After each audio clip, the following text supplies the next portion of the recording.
diving. Hope comes and stops us in our tracks. Bravely we prove in our striving, trudging together each day. Where there's a will, there's a way.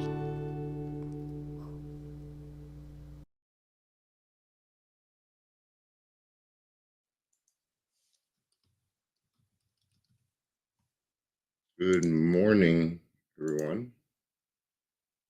Oh, got this.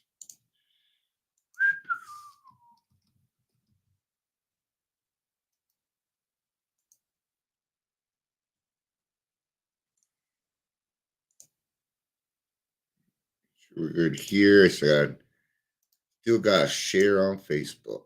Well, no, I don't, because it goes to my group now. Oh, but I got to put it in those other groups. All right. Don't need to put it in there. Shouldn't have to anyway. I'm going to double check it. Or do I have to do that each time? Because if I have to do it each time, that ain't going to fucking happen. I like nice and simple. Yeah, I don't trust that it's going to do it. So we're going to just go ahead and put it in there. Let's go ahead and do that. There we go. Yeah, I'm not worried about the other groups. I don't really care today. This world just trying to put me in a bad mood today. Ain't gonna happen. Restraint of tongue and pen is today's keywords. There was just a post about something, and it always. I want to say something. I want to say something, but I'm not, because it has to do with the assholes. I could do a very nice call out right now. I'm not gonna. Right now, I'm doing everything that I can, and why does it have to be that way? Why do we feel the need for revengey, throw it in your face? I'm going through it right now, man. Why is that? It's just not necessary. So I need to go get some water. I'll be right back.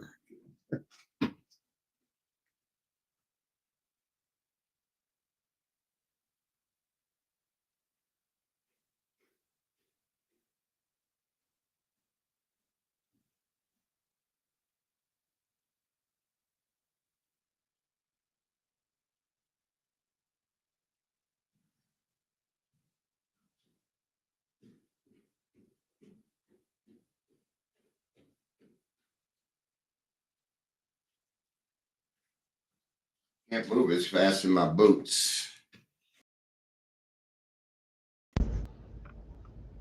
All right, changed on me again. Did it? Oh my God, it doesn't know. So temperamental. So temperamental.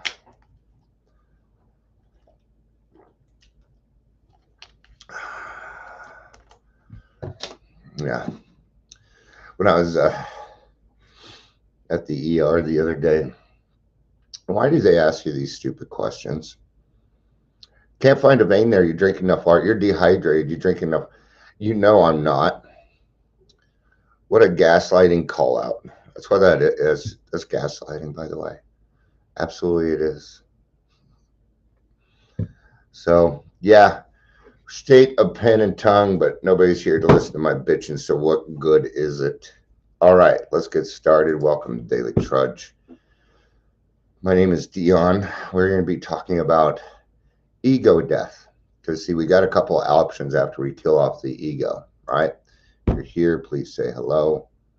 Or get rid of the ego. We don't even necessarily need to be mean and, shoot it in the head with a shotgun or something. Ugh. Right. So, what is ego death in simple terms? Ego death is an experience in which you lose your sense of self by cultivating a deep sense of awareness. As you go deeper into a meditative or psychedelic state, you might feel yourself becoming one with everyone and everything around you. That for us would be the spiritual experience, right? Because I know for me, my ego, which means edging God out, right, is usually when I decide that I'm going to start making decisions all by myself, no matter who it affects. Yes. Looks like this is going to be a shorter one. So, because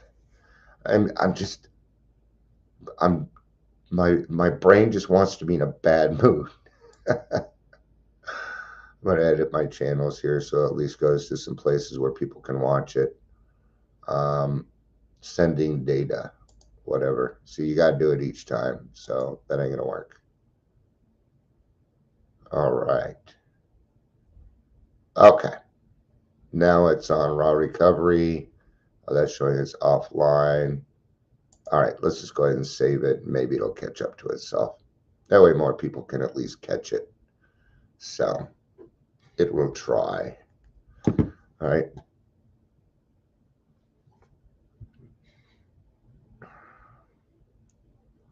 How do you know if you have ego death? What does ego death feel like? Because it's going to feel weird. And here's the thing is, once there's the death of the ego, there's a couple of things that may happen. And if you're aware of them, then you can do something about it. Okay. What does ego death feel like? Loss of control and surrender to the experience. Well, what is the experience that we may be talking about here? Well, it's the process of the program. Okay. We can trust the process here, right? But it's going to feel like a loss of control because what is the first paradox of the program?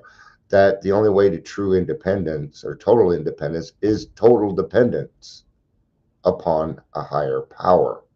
So it's going to feel weird because the paradigm shift is happening to you. Yeah.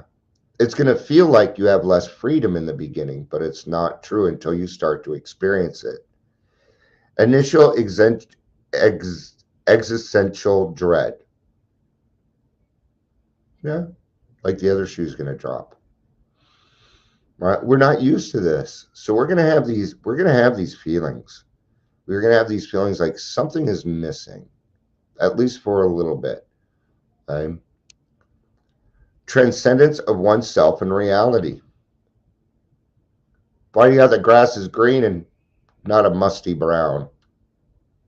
Not a musty brown, right? This is where it's going to seem a little weird. Maybe. Transcendence of space, time, and form.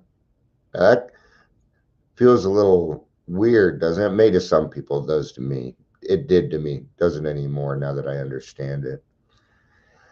This doesn't mean that, because see, when I hear transcendence of space, time, and form, I think of drugs. That's the first place my brain goes. Yeah, let's just say it, man. It's the first place my brain goes. But now, see, I've gotten this through working the program. I've done this mostly by helping other people. Mostly by helping other people. What is this for us? The transcendence of space, time, and form. Well, we've become a different person. We've been rocketed into what we call the fourth dimension of existence, which means we see things differently now. We're starting to see things the way that they are. Right? Now that you're becoming something, now that your intentions have changed, what draws near to you is going to be different also.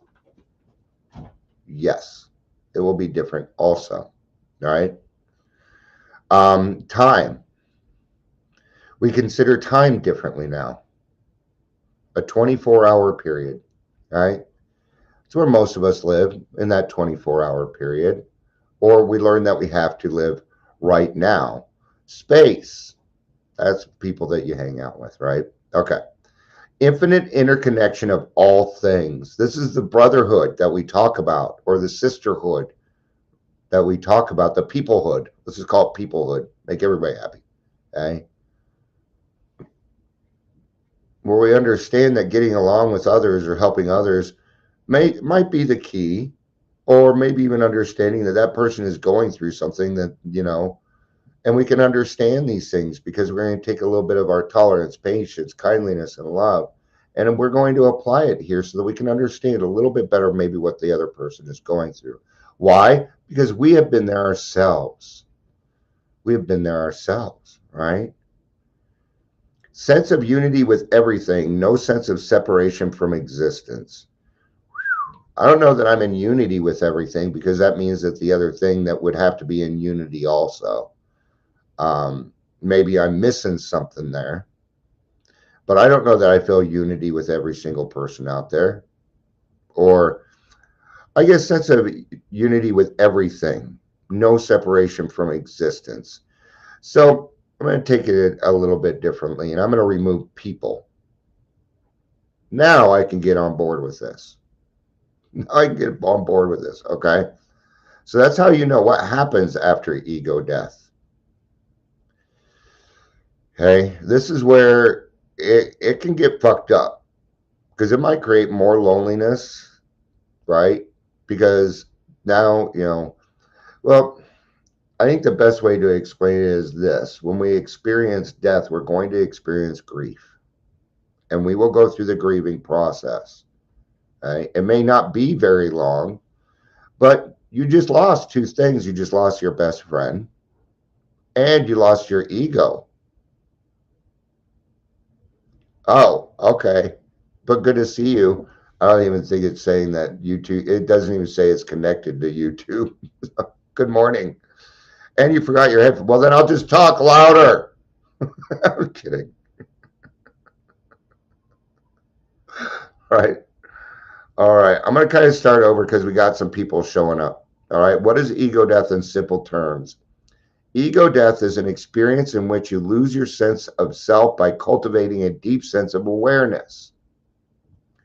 As you go deeper into meditative and psychedelic state, we're not going to do psychedelic state in this. You might feel yourself becoming one with everyone and everything around you. Okay.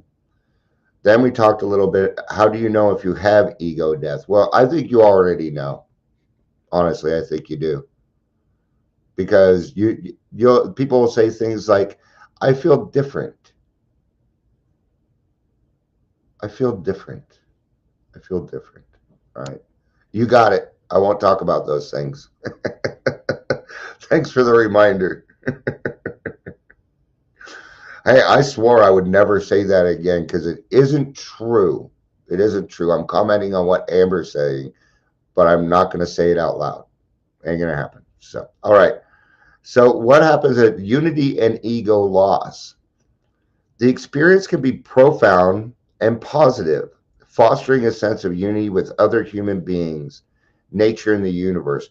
Or it can sink into us into painful isolation, estranging us from our surrounding circumstances and identities.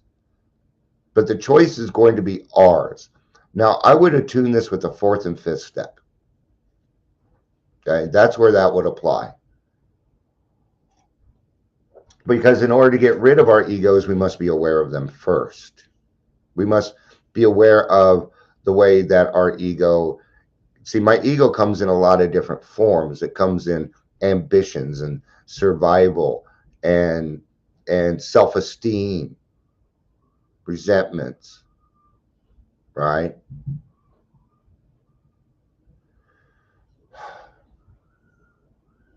Hold on a second.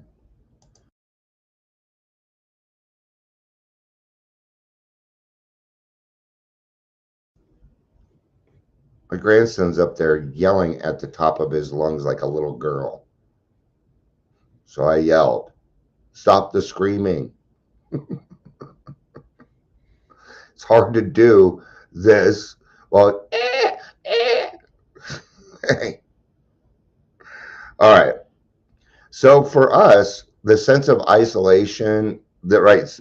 Painful isolation is estranging us from our surrounding circumstances and identities. Let's talk about that part a little bit. Because when we come in here, not only are we losing our best friend, alcohol, the ego, our alternate, that's right. Well, you didn't want to hear me yell. I get mad. They have to hear me, and I'm not going upstairs to tell them. And they can hear me. The proverbial bad trip. They're associating this with, I'm going to tell you, they're associating this with mushrooms, which I find disgusting. I do. But we're going to use it. Okay. So the painful isolation, what would that be for us? Well, you had to get rid of some of your playthings and playmates, play places. That's it. Well, if I get rid of that person, what's to become of me? Am I going to be the hole in the donut? Am I going to be the hole in the donut? Am I going to have no personality now? At least when I was drinking, I thought I was funny. That was one of my running jokes. You should see how funny I think I am when I'm drunk. Okay. One of my running jokes. Estranging us from our surroundings. Yeah. Oh man. Sometimes we have extracurricular activities that we want to do, but they only happen in bars, like pool. Right? A lot of people, a lot of alcoholics like to play pool. It was a pastime that we did. While we were at the bar. Those people that we'd see, you ever see the show Cheers? When you walk in, everybody, Norm, you have a sense of belonging at least. You have an identity, right? Because not having an identity is the worst isolation in the world. A feeling of uselessness, like you don't belong, or as a man that you're not providing the way and the expectations that the world wants you to. These are the things that we go through. Okay. Now it'll get replaced by other things. That's the process. And that's the process that we take in this, is that, there needs to be replacement of certain things. Okay. And we got to replace the alcohol. No, I'm not going there. Okay. So, fostering a sense of unity with other human beings, nature, and the universe. Now that happens usually if you are fearless and thorough about your fourth and fifth step, then you're going to feel the unity. You're going to feel like you finally belong to something, because you look at everything and you're like, well, I see a lot of other people doing that. I guess I do belong. Maybe I'm not as terminally unique as I thought. And that could be a relief to some people, or it can frustrate the ego. Well, now what am I going to use in order to now what am I going to use in order to justify my behavior? To justify my drinking, to get away with it. Okay. Because I've been around, I've been around for a while. Okay. And I have found that it isn't really us trying to fit in as drinkers. We're just trying to fit in at all. We just want to belong like everybody else. And it gets frustrating because we can't find our place. We don't seem to find where we can belong. We run people off and they don't want to be around us. Or maybe we're noisy good fellows and we're just happy. It could be a variety of things. What's another word for ego death? Ego dissolution. And that's what we do. Right?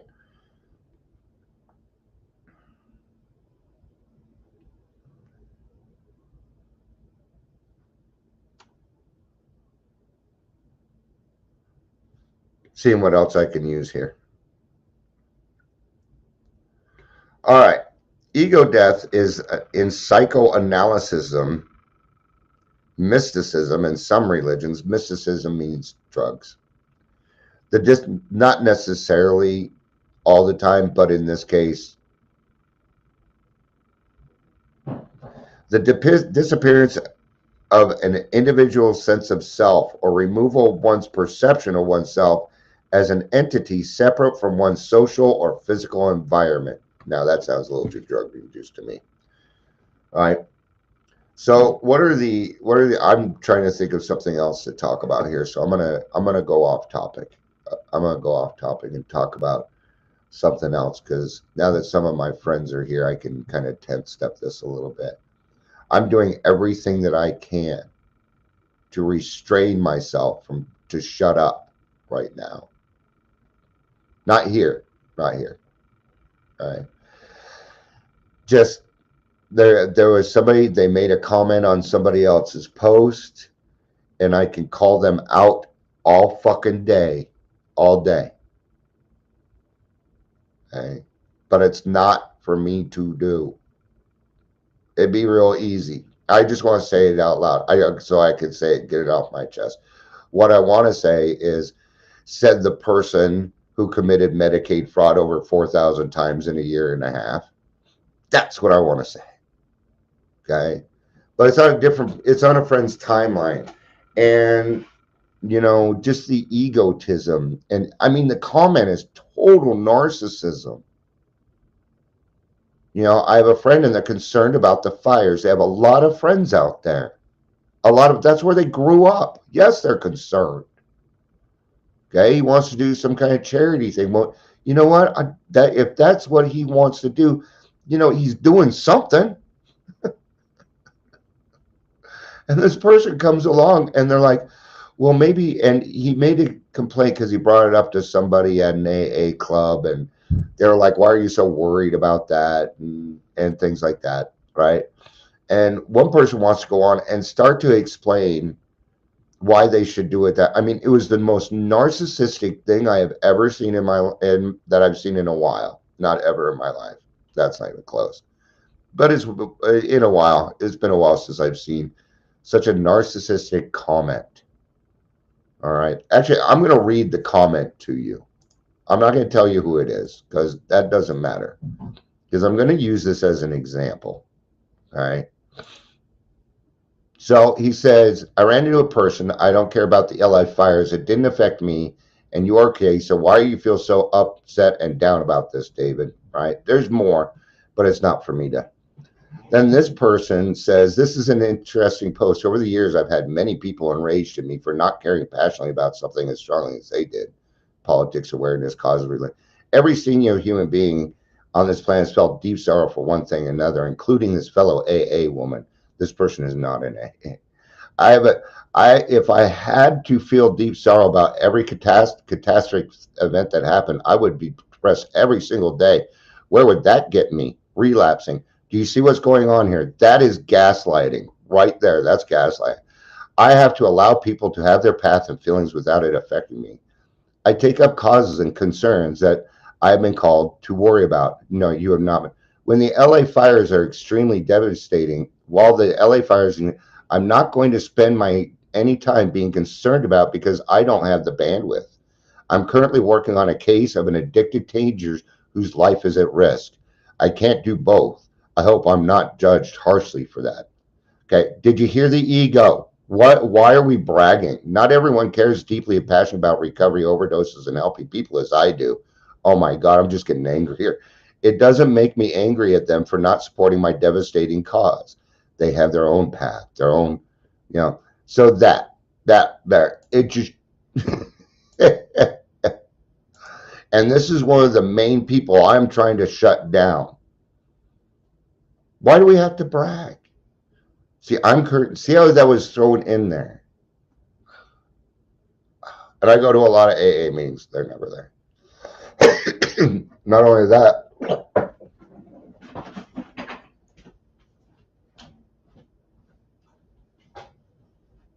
right? So this is really the point that I'm trying to get to on it. And it is this. Because there were other people that commented on it after that I know that are upset with them and things like that. What's the point? What was the point of all of that? See, the only reason that she wrote that was so that she could brag. It was the only reason that it was written. Right? That person is being investigated by several government entities at the present moment for fraud and mismanagement of money and killing people. And what they do, they just took their own cause and threw it in their face. This is called gaslighting. It is very much gaslighting. You bet. And I'm doing everything I can to keep my fucking mouth shut because I can tear that post apart. Look at all the good I'm doing. And I can account, and they're all fact. All right? But is that something I want to battle today? Okay? I've been trying to get away from having to fight that fight, and it continues to get thrown in my face. Right? And I'm at a point where I may unfriend some of my friends if they continue to be friends with them and associate with them. I won't do it. I won't do it. I'm 4 years into this. I'm 4 years way past people on it. Right? And I'm doing this so that I can get it off my chest and have a much better day, because my day started out with me breaking my coffee cup. Then I hurt my hand. Several things in a row happened. And I kept saying to myself, nope. So I've started my day over like 4 times already today because I just don't want to be mad. I want to be mad. So. All right. I feel better. I can kind of laugh at it now. So, they say that 80% of the program's keeping your damn mouth shut, and it doesn't change. That doesn't really change. So, all right, I could go on, but there's no point.